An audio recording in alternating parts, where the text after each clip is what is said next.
Hello friends, welcome back to the learning zone. Myself Manoj Kumar. आज जो है वो हम सामान्य विज्ञान से संबंधित कुछ महत्वपूर्ण टॉपिक जो है वो कवर करेंगे। हमारा आज का टॉपिक रहेगा रक्त परिसंचरण तंत्र। इसके अंदर हम प्लाज्मा, आरबीसी, डब्ल्यूबीसी। आरबीसी जो है वो रेड ब्लड सेल्स होती है, लाल रक्त कणिकाएं। डब्ल्यूबीसी जो है वो वाइट ब्लड सेल्स होती है, श्वेत रक्त कणिकाएं। और प्लेटलेट्स, इनके बारे में पढ़ेंगे। विज्ञान से संबंधित जो है वो कम से कम 9 से 10 क्वेश्चन आपके जो है वो हरियाणा के सभी एग्जाम्स में पूछे जाते हैं, चाहे वो ग्राम सचिव हो, पटवारी हो, पुलिस हो या रेलवे हो। पुलिस के एग्ज़ाम जो है वो पोस्टपोन हो चुके हैं और जो मेल कांस्टेबल का एग्ज़ाम जो है वो कैंसिल हुआ था, उसकी भी नई डेट आनी है, दोबारा से एग्ज़ाम होगा। अब की बार जो पेपर हुआ था हरियाणा पुलिस के, जो 2 शिफ्ट के पेपर हुए थे उसके बाद कैंसिल हुआ था, उसमें भी जो है वो साइंस के काफ़ी सारे क्वेश्चंस पूछे गए थे। तो यहाँ से जो है वो हम साइंस के टॉपिक्स को भी लगातार कवर करते रहेंगे ताकि इस टॉपिक से जो है वो हमारे कम से कम नंबर कटे। चलिए स्टार्ट करते हैं। देखिएगा, रक्त का संगठन। रक्त एक संयोजी ऊतक होता है। सबसे पहले तो यही याद रखना है, यहीं से एक इम्पॉर्टेंट क्वेश्चन बन सकता है हमारा कि रक्त क्या है। तो रक्त क्या होता है भी, एक संयोजी ऊतक होता है, यहाँ से याद रखना है हमें। मानव वयस्क में कुल 5 से 6 लीटर रक्त पाया जाता है, ठीक है, ये भी याद रखना इंपॉर्टेंट है। मानव वयस्क यानी एक अडल्ट ह्यूमन में कितना रक्त पाया जाता है, 5 से 6 लीटर पाया जाता है, ठीक है। इसका पीएच मान कितना होता है, ये भी काफ़ी इंपॉर्टेंट है, 7.4। जो इंसानी खून होता है उसका पीएच मान कितना होता है, 7.4 होता है। पीएच क्या होता है आपको पता होगा, पोटेंज ऑफ हाइड्रोजन, इसकी फुल फॉर्म होती है पोटेंज ऑफ हाइड्रोजन, यानी हाइड्रोजन की पावर, उसकी क्षमता। ये एक स्केल होता है जिसपे क्या होता है, 0 से लेके 7 और 14 तक नंबर जो है वो लिखे हुए होते हैं। अगर 0 से 7 के बीच में है तो वो क्या होंगे, एसिड होंगे। 7 से 14 के बीच में जो है वो क्या होंगे, बेस होंगे। और 7 जो होता है वो न्यूट्रल होता है, ठीक है, उदासीन होता है, वो ना अम्ल में आता ना क्षार में आता। तो पीएच वैल्यू कितनी होती है ब्लड की, 7.4 होती है, नियर अबाउट न्यूट्रल ही होता है। वैसे ये बेसिक में आ जाएगा अगर 7 से ऊपर है तो। रक्त प्लाज्मा और रक्त कोशिकाओं से मिलके बना होता है, ये बात याद रखनी है। रक्त कोशिकाएं होती है इसके अंदर, कौन कौन सी है वो, आरबीसी, डब्ल्यूबीसी और प्लेटलेट्स, ठीक है। और इसके अलावा क्या होता है, प्लाज्मा होता है। मेन ये पार्ट्स होते हैं रक्त के अंदर। आगे देखिएगा, प्लाज्मा के बारे में सबसे पहले पढ़ेंगे। प्लाज्मा जो है वो हमारी बॉडी में 50% होता है, ठीक है। प्लाज्मा हमारी बॉडी में कितना होता है, 50% होता है, 55% सॉरी। और प्लाज्मा पानी और अन्य पदार्थ का मिश्रण होता है। पानी प्लाज्मा में 90% होता है, ठीक है। प्लाज्मा में टोटल पानी कितना होता है, वो 90% होता है। बाकी का जो 10% बच गया वो क्या क्या चीज़ें होती है, बाइकार्बोनेट होते हैं, फास्फेट होते हैं, यूरिया होता है और प्रोटीन होता है, ठीक है। प्लाज्मा से संबंधित इंपॉर्टेंट पॉइंट्स क्या है, प्लाज्मा में फाइब्रोजन प्रोटीन पाया जाता है। एक तो ये बात याद रखनी है आपकी, जो खून का थक्का जमाने में सहायता करता है। अगर मान लो चोट लग जाती है तो खून का थक्का बनेगा, तभी खून बहना बंद होगा, है ना। तो फाइब्रोजन प्रोटीन के कारण जो है वो खून बहना बंद होता है, उसी वजह से जो है वो खून का थक्का बनता है और ये प्लाज्मा में पाया जाता है।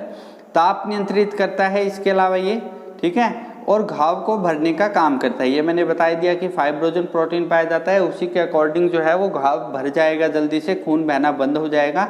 और ताप नियंत्रित भी कौन करता है, प्लाज्मा करता है, ये इंपॉर्टेंट है, आपको याद रखना है। नेक्स्ट देखिएगा, रक्त कोशिकाएं। रक्त कोशिकाएं कौन कौन सी होती है, आरबीसी की फुल फॉर्म याद रखिएगा, रेड ब्लड सेल्स, और हिंदी में लाल रक्त कणिकाएं। इसके अलावा डब्ल्यूबीसी जो है वो श्वेत रक्त कणिकाएं, व्हाइट ब्लड सेल्स, और एक क्या होता है, प्लेटलेट्स, ये रक्त कोशिकाएं होती है। रक्त कोशिकाओं में आरबीसी सबसे ज़्यादा होती है, फिर प्लेटलेट्स होती है, और डब्ल्यूबीसी जो होती है वो सबसे कम होती है, व्हाइट ब्लड सेल्स जो है वो सबसे कम होती है। लाल रक्त कणिकाएं, इनके बारे में पढ़ेंगे। रक्त में 90% होती है, ठीक है। लाल रक्त कणिकाएं रक्त में क्या होती है भी, 90% होती है।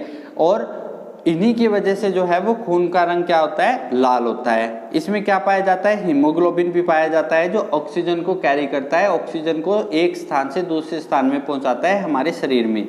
ये भी याद रखिएगा, ऑक्सीजन को एक स्थान से दूसरे स्थान पे O2 को कौन पहुंचाता है, हीमोग्लोबिन, जो किस में पाया जाता है, आरबीसी में पाया जाता है।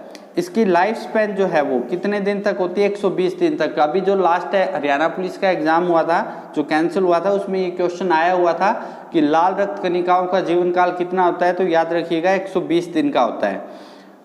निर्माण कहाँ होता है, ये प्रश्न भी हरियाणा के जो प्रीवियस एग्जाम हुए थे जो हेल्थ डिपार्टमेंट से रिलेटेड थे, उनमें ये प्रश्न भी पूछा गया था कि बोन मैरो जो होता है, अस्थि मज्जा, बोन मैरो में जो है वो रेड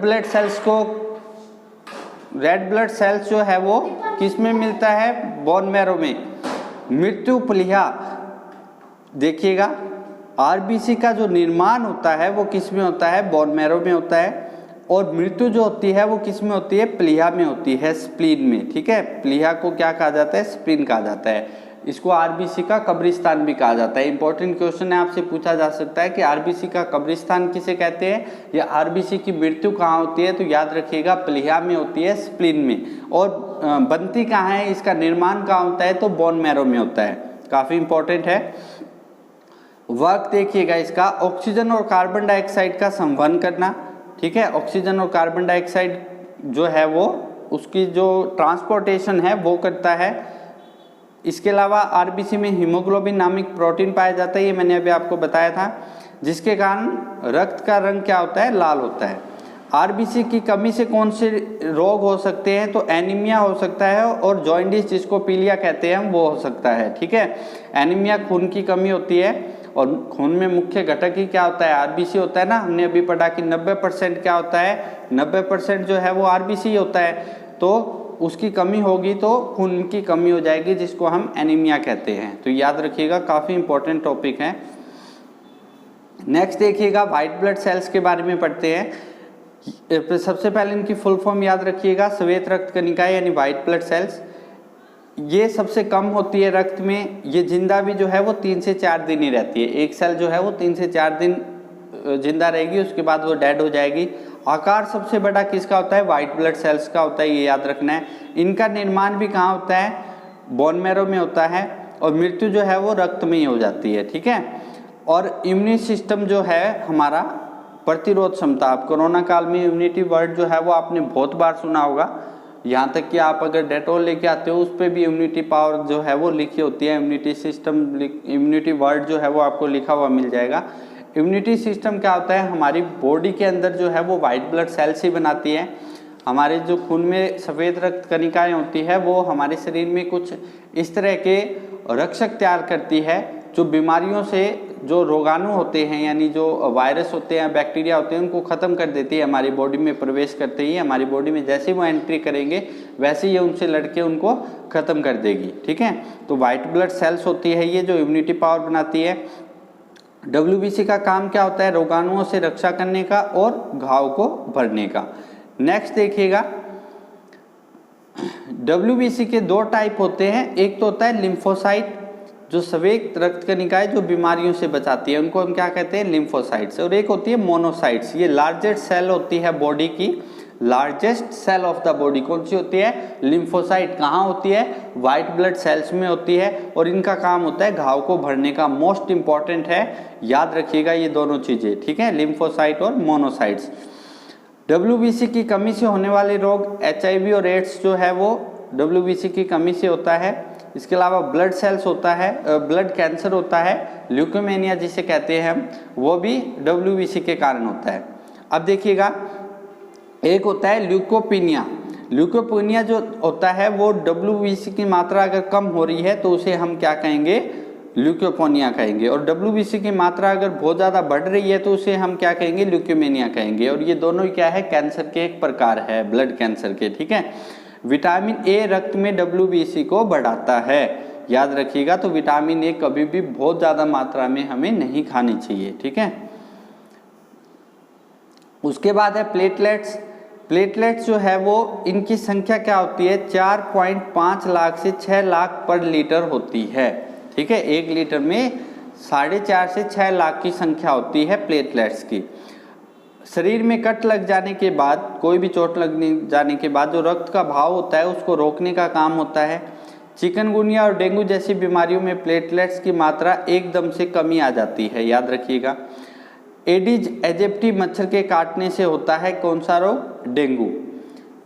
मानव शरीर में खून हेपरिन की उपस्थिति के कारण नहीं जमता। ठीक है, हेपरिन एक घटक है जिसके उपस्थिति के कारण जो है वो मानव शरीर में ये खून जो है वो जमता नहीं है, फ्लो होता रहता है। ठीक है, हेपरिन जो है उसको जमने से रोकता है। अगर जम गया तो इसका मतलब इंसान की मृत्यु हो जाएगी, या तो हार्ट अटैक से। जो देखिए हार्ट अटैक जो होता है वो एक तरह से खून का प्रवाह जो कब हो जाता है, रुक जाता है कहीं किसी भी नस में, तो ही हार्ट अटैक जो है आता है। उसी वजह से हार्ट जो है वो फेल होता है। या हमारे दिमाग की किसी नस में जो है वो खून जम जाता है तो हमारी बॉडी के ऑर्गन्स जो है वो काम करना बंद कर देते हैं, जिसको हम क्या कहते हैं, लकवा की जो बीमारी होती है पैरालिसिस की, वो इसी कारण होती है। ठीक है, खून किसी भी इम्पोर्टेंट जो आर्टरी होती है उसमें अगर खून का थक्का जम जाता है, खून का जमाव हो जाता है, तो उसके कारण जो है वो पैरालिसिस की बीमारी होती है। अच्छा, रक्त परिसंचरण तंत्र क्या होता है? हमारे शरीर में रक्त परिसंचरण धमनी और शिराएं करती है। ठीक है, दो तरह की नसें पाई जाती है हमारे शरीर में, एक धमनी जिसको हम आर्टरी कहते हैं और शिराएं जिसको हम वेन्स कहते हैं। धमनी ऑक्सीजन युक्त शुद्ध खून ले जाती है लंग से हार्ट तक। याद रखिएगा, मोस्ट इंपॉर्टेंट क्वेश्चन है, काफ़ी बार पूछा गया है हमारे हरियाणा स्टाफ सिलेक्शन के एग्जाम में कि धमनी जो है वो ऑक्सीजन युक्त शुद्ध खून कहाँ से कहाँ लेके जाती है, तो लंग से हार्ट तक लेके जाती है। अपवाद क्या है इसमें देखिएगा कि पल्मोनरी धमनी होती है एक, ठीक है, हार्ट से जुड़ी हुई होती है, वो अशुद्ध रक्त लेके जाती है ऑर्गन से लंग्स तक। ये एक अपवाद है। बाकी जितनी भी आर्टरी है, बाकी जितनी भी धमनी है, वो उनमें सिर्फ शुद्ध खून होता है, सिर्फ एक को छोड़ के, और वो कौन सी है? वो है पल्मोनरी धमनी। ठीक है, ये क्या करती है? अशुद्ध खून लेके जाती है कहाँ से? ऑर्गन से लंग्स तक। और लंग्स में जाने के बाद उसके साथ जैसे ही ऑक्सीजन मिलती है, जो सांस के द्वारा लंग्स खींचते हैं, वो ऑक्सीजन लंग्स में इकट्ठी होती है और फिर वो ऑक्सीजन कहाँ मिल जाती है? ब्लड में मिल जाती है, जिसके बाद ब्लड जो है वो शुद्ध हो जाता है। उसके बाद देखिएगा शिराएं अशुद्ध खून ले जाती है ऑर्गन से लंग्स तक। अपवाद क्या है? पुल्मोनरी शिराएं। अब इसमें भी उल्टा होता है, याद रखिएगा। पुल्मोनरी शिरा जो है उसमें शुद्ध खून होता है और पुल्मोनरी धमनी में जो है वो अशुद्ध खून होता है। ठीक है, इसके अलावा इन दो अपवाद के अलावा बाकी इनका उल्टा कर दीजिएगा। शिराओं में हमेशा शुद्ध खून पाया जाता है, शिराओं में जो है वो हमेशा अशुद्ध खून पाया जाता है और धमनियों में हमेशा शुद्ध खून पाया जाता है। सिर्फ ये दो याद रखना है आपको, पल्मोनरी धमनी और पल्मोनरी आर्टरी जो शिरा, इनमें अपोजिट कर देना, बाकी आपको याद रखने की कोई ज़रूरत नहीं है। नेक्स्ट देखिएगा, ये एक डायग्राम है, इसके हेल्प से आप समझ सकते हैं। देखिएगा, शरीर से महाशिरा जो है वो खून लेके जाती है कहाँ? हार्ट में। हार्ट से जो है वो ये फिर वापस जाएगा, कहाँ जाएगा? धमनी जो है वो लेके जाएगी। मैंने आपको बताया भी था अभी कि धमनी जो है, ये वाली जो धमनी होती है ना, इसी को कहते हैं पुल्मोनरी। और इसमें कौन सा नीले वाला जो है वो कौन सा है? अशुद्ध खून है ये। ठीक है, ये कैसा है? अशुद्ध खून है, कार्बन डाइऑक्साइड वाला। और ये क्या है हमारे? ये हिस्सा क्या है? ये हमारे लंग्स है। ठीक है, ये हमारे क्या है? लंग्स है। ठीक है, ये याद रखिएगा। फुसफुस से फिर ये जो शिरा है, ये महाशिरा बोलते हैं इसको, जो पुल्मोनरी शिरा है। और ये क्या करती है? इसमें ऑक्सीजन वाला ब्लड है, रेड साइड वाला। ठीक है, याद रखना है आपको कि पुल्मोनरी अगर धमनी आ जाता है तो उसमें अशुद्ध खून होता है, पुल्मोनरी शिरा आ जाता है तो उसमें शुद्ध खून होता है। और अगर हम यहाँ बात करें तो धमनियों में जो है वो शुद्ध खून होगा और शिराओं में जो है वो अशुद्ध खून होगा। ठीक है, तो ये आज की हमारी वीडियो थी। इसमें जो है वो हमने रक्त से संबंधित सारे जितने भी इम्पोर्टेंट क्वेश्चंस थे वो कवर कर लिए हैं। अगर आपको ये वीडियो पसंद आई है तो प्लीज़ इसे दोस्तों में शेयर ज़रूर कीजिएगा। Okay, bye, have a nice day.